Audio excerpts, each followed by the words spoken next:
Hello all, this is David from Sunward Hobbies. So, did you all have a good Christmas? Did you get what you wanted? I wanted a vintage 1969 Chevy Camaro Z28. I didn't get it, but I did get this. Revell's 1/12 scale rendition of it. So let's take a look. Okay, so the Chevy Camaro. First released to the public in 1966. A famous American car.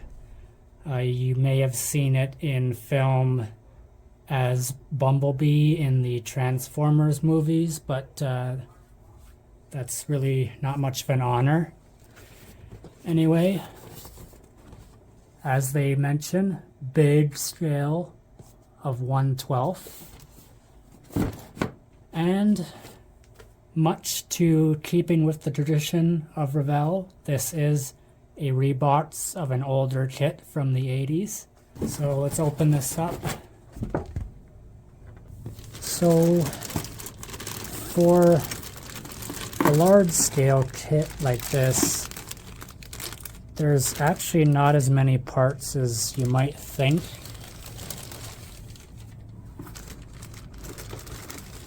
You've of course got the large body, and yes, it appears that the bottom and top are in two halves. There's also, I noticed some wire in there, probably for detailing the engine.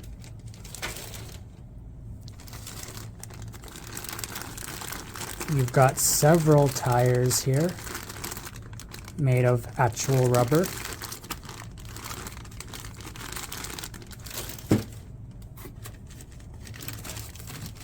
And two chrome sprues for hubcaps, and it looks like some engine parts.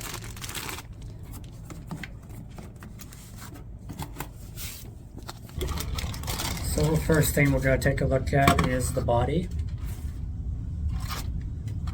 Now, we love hearing from our customers, so feel free to leave a comment down below if you ever owned a Camaro.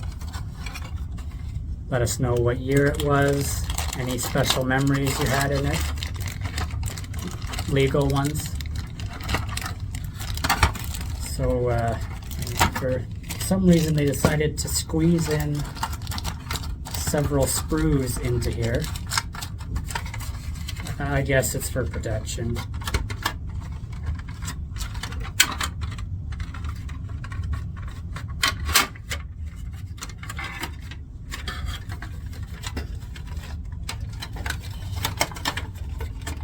So there's actually 3 pieces in there.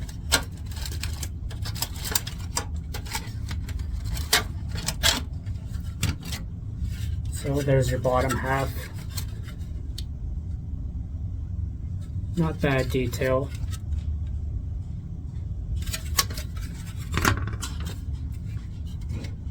There's the inside of the car with just the rear seats molded in. Oh yeah, a little floor mat too. And of course the most important part of the car, arguably. They've got the Camaro name embedded in there.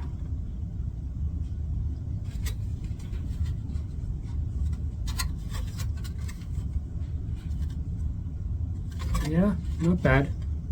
So tucked away inside of that car, you have all the clear parts. That, I believe, is the rear windscreen. And then here you've got the front windscreen as well as the lights. And this would have to be the rear lights, molded in clear red. And here are those detail wires I alluded to. They appear to be rubber so they will retain their shape. Or I'm sorry, they won't retain their shape unless you glue them. Now here we've got all our tires. So 2 sets. Basically one is got a slightly different tread design and is thicker. And these two, I'm not really sure, to be honest. I think they don't have any tread design on them. Perhaps these are supposed to be like spare tires that go in the trunk. We'll know for sure when we look at the instructions. Chrome sprue number 1, basically just the front and rear bumpers, engine parts. That's part of the steering wheel, the rear view mirror. For some reason the wipers are on this sprue. Oh yeah, radio antenna, remember those? And the second one here, just as I mentioned, hubcaps and the back of the headlights, and what looks to be a hood ornament here. And our last bag of sprues here. This features the seats for the driver and front seat passenger. That would have to be the inside of one of the doors, all molded in black. This one here looks to be some engine parts, as well as parts for the suspension. The inside of the other door, there's more seats, but they have no padding on them. That may be a separate piece. And we've got the dashboard here, again with the car's namesake engraved. These two sprues seem to be stuck together. Oh, they literally are stuck together.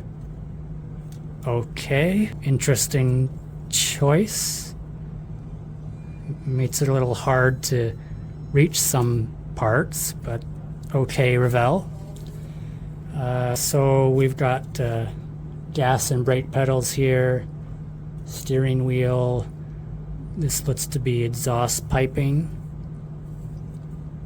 as well as some parts for the engine. Okay, what, I'm not going to sugarcoat it. This was a pretty dumb decision. I mean, I guess I shouldn't complain too much. You just snip those off. Now we've got some white sprues here. This just looks like some additional parts that go on the body. Detail is okay. And our last sprue, obviously the hood. More engine parts, and this probably goes underneath the car. And they've got some surface detail on the inside of the hood in case you want to show off the engine. Alright, so that's all the parts. Now we'll take a look at the instructions. So construction begins in the engine. They explain where each end goes. But of course, if you're building this with the hood down, you pretty much don't have to do any of this. So then you move on to the lower half of the body. Engine goes in. This looks to be more parts for the inside of the engine housing. Now you start moving on to the tires, the suspension, the exhaust piping, all fits underneath.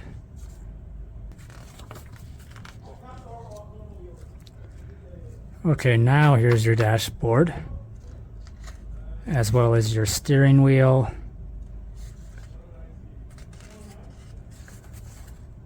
Oh, I'm sorry, I skipped a page. Okay, tires next. Okay, now I see what those spare tires were. They're for the racing version. That's why they had no thread on them. And then we move on to the inside with the pedals, inner half of the door, the gear shift, steering wheel, and car seats.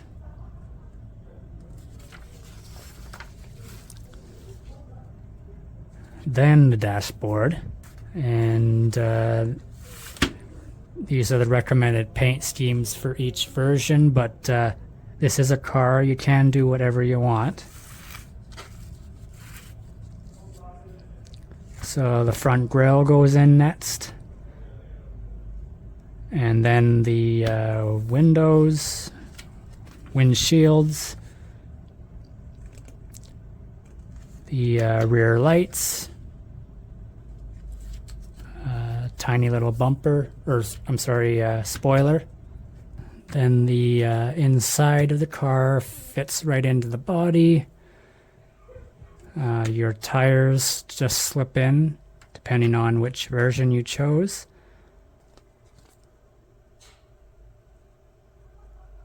So that printing is not very good. I can't really tell what they're telling you to do here.